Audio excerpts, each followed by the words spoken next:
Linus Pauling,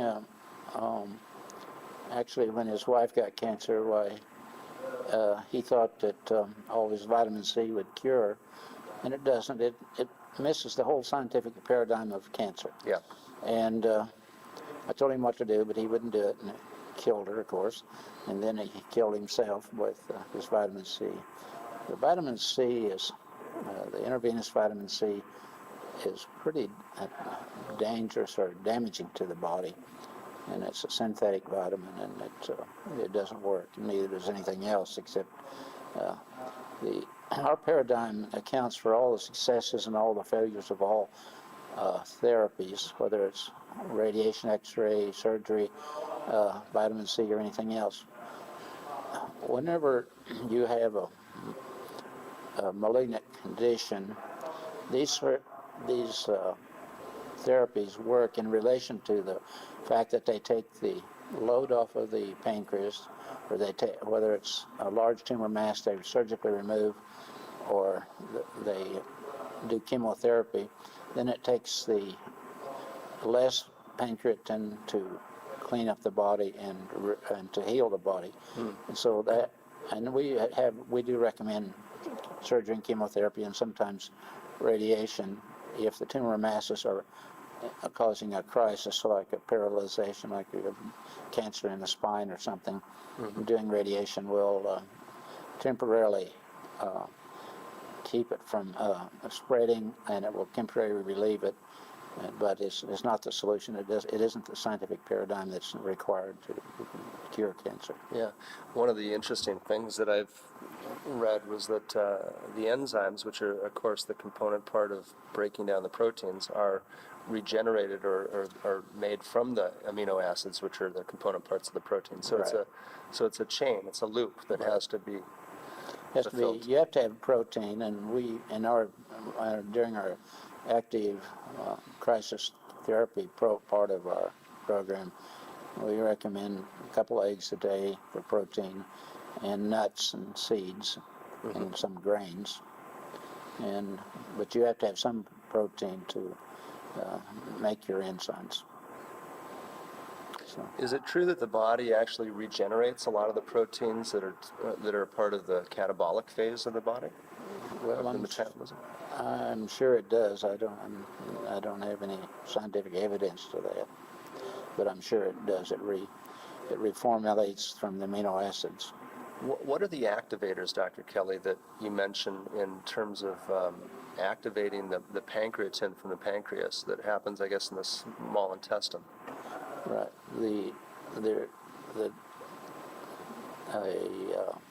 Alkaline glands are the pancreas, the liver, and the duodenum. And the pancreas secretes a solution called peptones. And the peptones have to be activated before they form enzymes. If they weren't activated, then the enzymes, if it was in the pancreas, would digest the pancreas and destroy it. And this is what happens in cystic fibrosis and pancreatitis. Those two things happen. The pancreatin gets blocked because the peptone from the pancreas production gets blocked, and then it finally converts into an enzyme and destroys the pancreas. And this is a tragic thing. But as the peptones leave the pancreas in the common bowel to the small intestine, and then the small intestine produces at least two that we know of enzyme activators that convert the peptones and produce the peptones, the enzyme factors that produced by the pancreas into pancreatin, and then it's digested through the intestinal walls throughout the body, attacking and affects the cells, dead red cells, One of my questions I'm talking to a conventional doctor about ingesting exogenous enzymes is that the enzyme molecule is actually too large to be absorbed through the intestine. So when somebody takes an exogenous enzyme like pancreatin and it improves the digestion, do those exogenous enzymes actually get into the bloodstream? Yes, that's a fraud developed by the medical community, our common enemy. That the Wilson Company in the 1940s proved beyond a shadow of a doubt, they had to go to Mexico to do it, that the actual pancreatin developed by the enzymes that you take by mouth actually go through the intestinal wall, and that's one of the tricks that the establishment used to keep people from taking enzymes and saying it doesn't work. And they have a lot of tricks up their sleeves, but that was one of their first ones. They said it didn't work, and of course it was proven, but they suppressed all that data, and the proof there's been suppressed. Yeah, I'm always surprised at the lack of care that we give to the gastrointestinal tract in terms of our overall general health, that it's taken for granted, just as most of the food that we put into our mouths is given very little thought. Right. We don't do have any, we just expect it to work and never think anything about it. And the medical community should be on top of that, but they're not. Yeah. They're on top of your pocketbook, but not your digestion. Yeah. And not your illness. Well, let's go back to the 60s then for a few moments. And you say it took you about 18 months to resolve yourself of... Well, I think I was going to make it without any... Okay. Right. Well, you realized you weren't going to die from this disease. Right. You were going to... I was going to survive anyhow. Yeah. Did you go back to your two friends that were doctors? What happened to them in this story?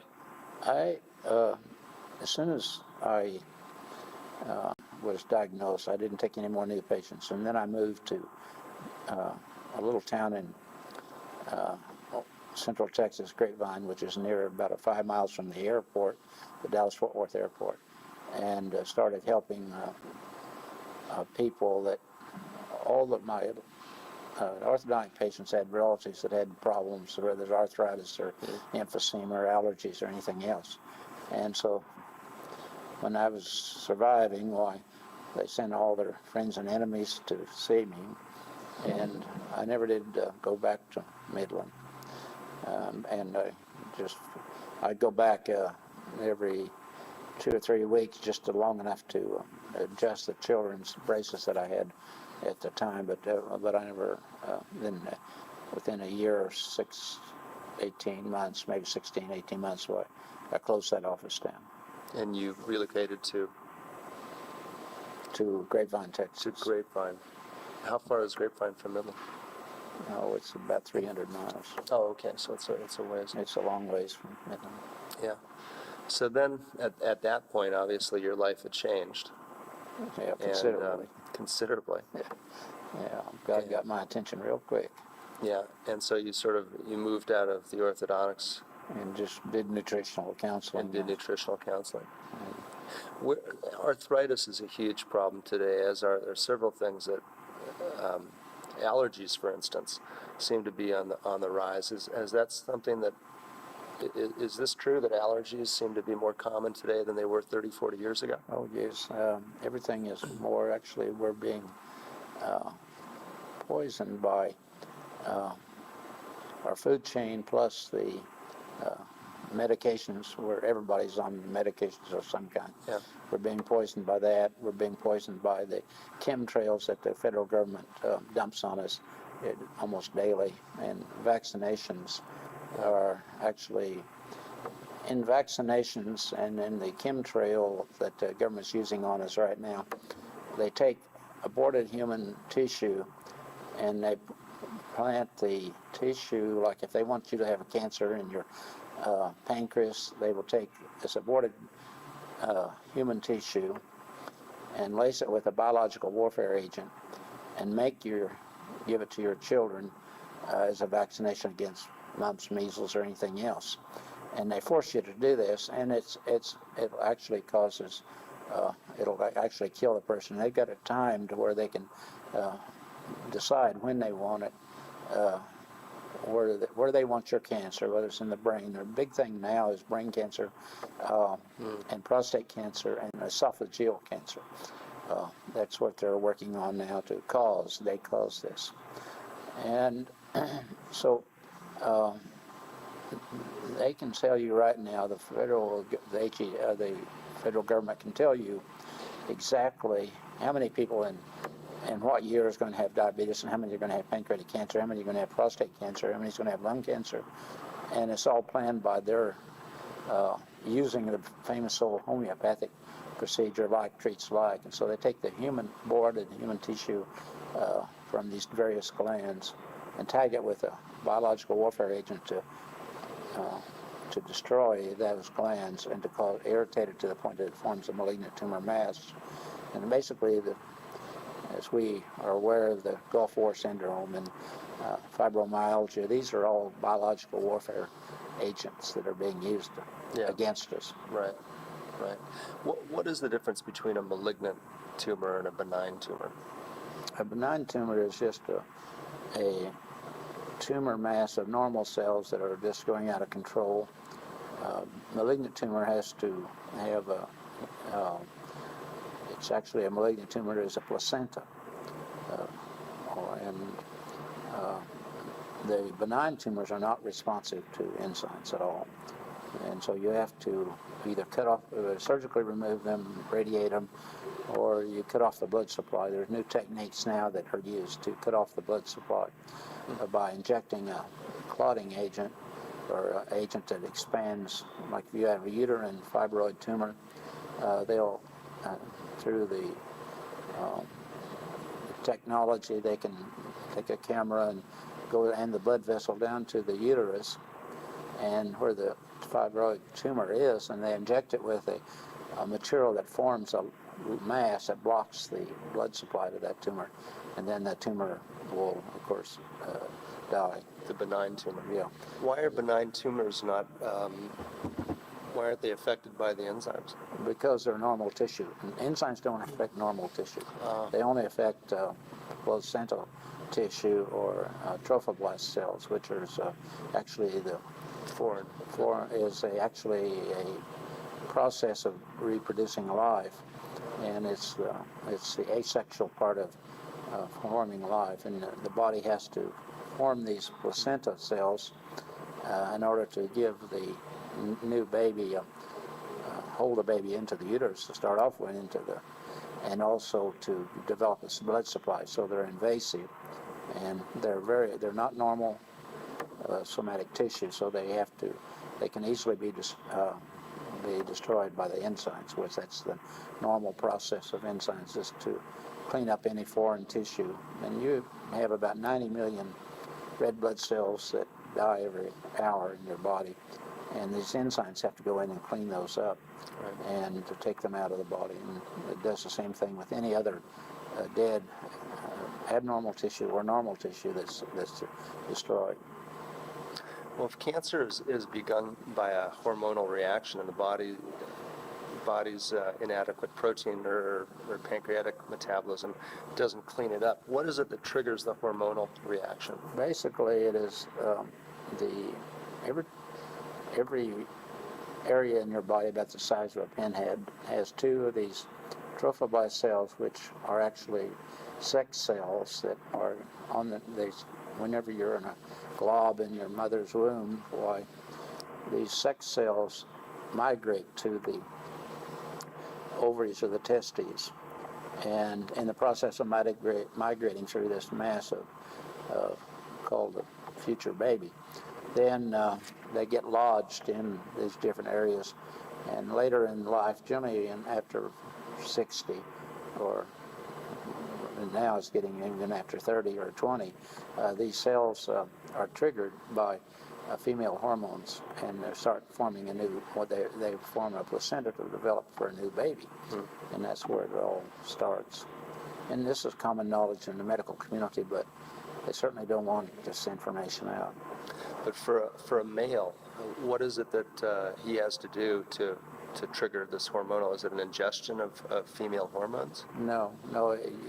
Everybody has both male and female hormones in their body, and the male has the female hormone also. That I don't remember all the details, but you have female hormones and that trigger the cancer in the male. An injury will trigger it to stimulate the trophoblast cells to start forming a placenta, and injury will